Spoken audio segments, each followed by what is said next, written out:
안녕하십니까. 팔공산 조경과 구들장입니다. 오늘은 시청자님께서 예측이 사용 방법에 대해서 지속적으로 질문을 해 오셔가지고 거기에 대한 답을 하는 차원에서 동영상을 만들어 보겠습니다. 엔진 RPM을 얼마를 놓고 하는 게 가장 적정한가? 네, 이 풀이 있죠. 풀이 있는데 풀을 갖다가 낫으로는 낫 같은 경우는 손으로 잡고 이렇게 베죠. 그런데 이거는 그냥 이래 있는 상태에서 이렇게 베야 되거든요. 그러니까 가장 중요한 거는 예초날의 스피드입니다. 칼날이 있고 줄날이 있지 않습니까? 아주 간단한 원리입니다. 칼날 같으면 이래 갖고 이래 비는데 속도가 빨라야 탁 비지, 이래 돌면 안 비일 거 아닙니까? 줄날도 똑같습니다. 줄날은 더 하죠. 이게 이래 돌아가지고 쳐가지고 이거를 잘라야 되는데 속도가 빨라야 잘리겠죠. 그리고 이 한 개만 있는 게 여러 개 꽉 모여 있을 때는 속도가 빠르지 않으면 빌 수가 없습니다. 그래서 제가 이 단연간 사용하면서 예초기는 가장 중요한 게 엔진 회전수다. 엔진 회전수를 어떻게 적절하게 맞췄느냐, 그것이 가장 큰 포인트입니다. 자, 지금부터 제가 한번 보여드리겠습니다. 예초기는 엔진 회전수가 적당해야 나가는데, 엔진 회전수가 빠르면 이걸 빨리 나가게 됩니다. 엔진 회전수가 늦으면 이걸 천천히 나가게 됩니다. 그리고 여기에 풀이 많이 우거지거나 풀이 질기게 되면 더 천천히 나가야 됩니다. 그리고 풀이 좀 소원하게 응성하게 있고 덜 질긴 거는 빨리 나갈 수가 있습니다. 요거를 갖다가 작업하시는 분들은 경험으로 감각적으로 느끼고 거기에 따라서 작업을 해야 되는 것입니다. 예초기는 기본적으로 예초기 엔진의 출력으로 풀을 처리하게 됩니다. 그것을 바꿔서 말하자면 엔진 회전수가 총 100이 되어야만 100이라는 양의 풀을 자를 수 있다고 생각하시면 되겠습니다. 사람이 음식을 먹을 때 질긴 음식을 물 마시듯이 후룩 먹어보면 어떻게 될까요? 배탈이 나게 되겠죠. 그거와 같은 원리라고 생각하시면 될 것 같습니다. 예초기도 질긴 풀은 그만큼 엔진 회전수가 필요하다, 이렇게 생각하시면 됩니다. 총 엔진 회전수와 분당 엔진 회전수가 있습니다. 분당 회전수가 빠를수록 회전수 1당 처리할 수 있는 풀 양이 많아지게 되는 것은 역학에서 질량 곱하기 스피드는 파워라는 공식에서 알 수가 있을 것입니다.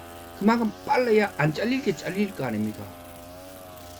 이거 지나가긴 지나가는데 100개가 있으면 100개 다 잘라야 되는데, 이게 충분한 파워가 안 되면은 100개 중에 80개 잘린다든가 60개 잘린다든가 질긴 풀은 안 잘리고 부드러운 풀만 잘리게 되는 거죠.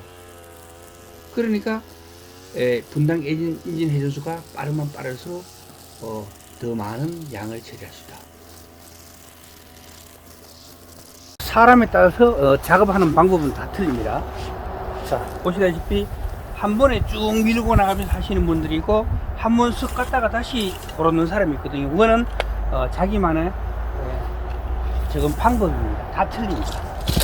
방금 보셨다시피 예초기는 엔진 회전수입니다. 엔진 회전수가 얼마가 나오느냐에 따라서 풀비는 퀄리티, 품질도 달라지고 일하는 양도 달라지게 됩니다. 자, 제가 쭉 한번 비보겠습니다.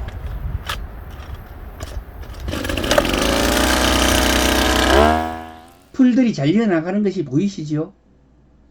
그냥 잘려 나가는 것보다가 뽀사져 폭발하는 것처럼 팍팍 흩어지지 않나요? 이렇게 예초가 되어지는 모습입니다.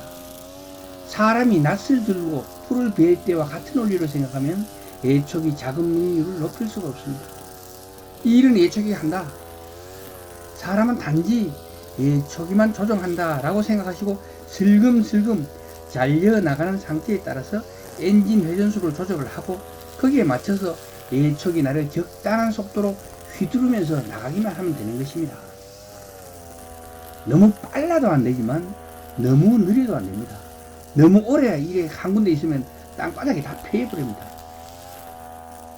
누누이 강조하지만 예초기 작업은 작업자가 얼마나 능수능란하게 풀드로 상태와 작업 환경에 따라서 분당 엔진 회전수 RPM을 적절히 조절할 줄 아느냐 하는 것이 그 사람의 능력치가 되고, 또 그 사람이 전문가의 경지에 도달했느냐 하는 것을 판단하는 잣대가 되는 것입니다.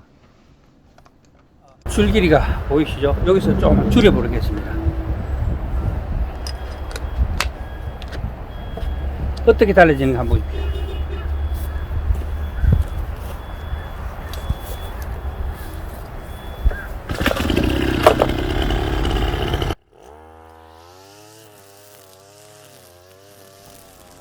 왼쪽과 오른쪽을 비교해 보시면 아실 것입니다.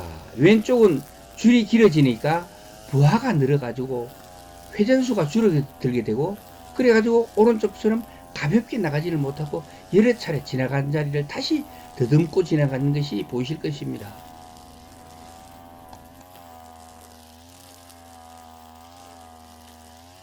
이 엔진 회전수의 차이에 따라서 어떤 이게 달라졌는지, 뭐가 달라졌는지 그 차이를 느끼셨나요?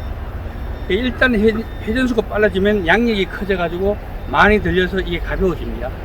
그리고 둘째는 요거보다 약간 더 길잖아요. 요 정도거든요, 요 길이가. 요 정도 나왔을 때는 엔진의 RPM이 빠르기 때문에 잘 잘립니다. 아까처럼 그늘 끌리는 게 아니라 싹싹 잘리가잖아요. 자, 다시 한번 보여드리겠습니다.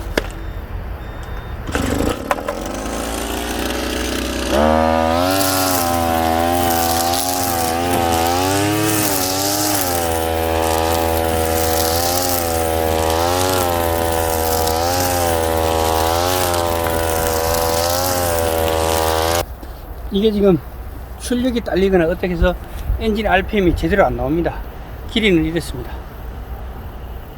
길이가 좀 길어져서 그런 뭐 저절로 늘어나는지 왜 이렇게 길어졌죠? 그래서 확실히 도는 속도가 다릅니다. 그리고 여기 현장에 나와 있는 풀들의 밀접도, 그러니까 얼마나 많이 있는 밀도, 그리고 그 풀이 얼마나 강한지, 그리고 그 풀이 얼마나 질긴지 등에 따라서 이 RPM을 적당히 조정해야 됩니다. 그런데 이런데 이렇게 뭐 주위에 장애물이 없는데 이런데 같은 경우는 무조건 하이, 가장 엔진 속도를 빠르게 해서 거기에 맞춰가지고 이거 속도를 맞추면 됩니다. 왜냐면은 이거는 어차피 예치기의 힘으로 잘라가 나가는 건데, 폭파해 나가는 건데, 그게 폭파할 때까지는 너무 빨리 나가버리면 안 잘리겠죠. 안 잘리는 게 많겠죠. 더 빨리 나가보면 거의 안 잘리죠. 그 속도에 맞춰가 쫙 잘라 나가는 겁니다. 오늘의 예초기 이론에 대한 이야기는 여기까지 하도록 하겠습니다. 지금까지 803 조경과 구들장이었습니다. 끝까지 시청해 주셔서 대단히 감사합니다.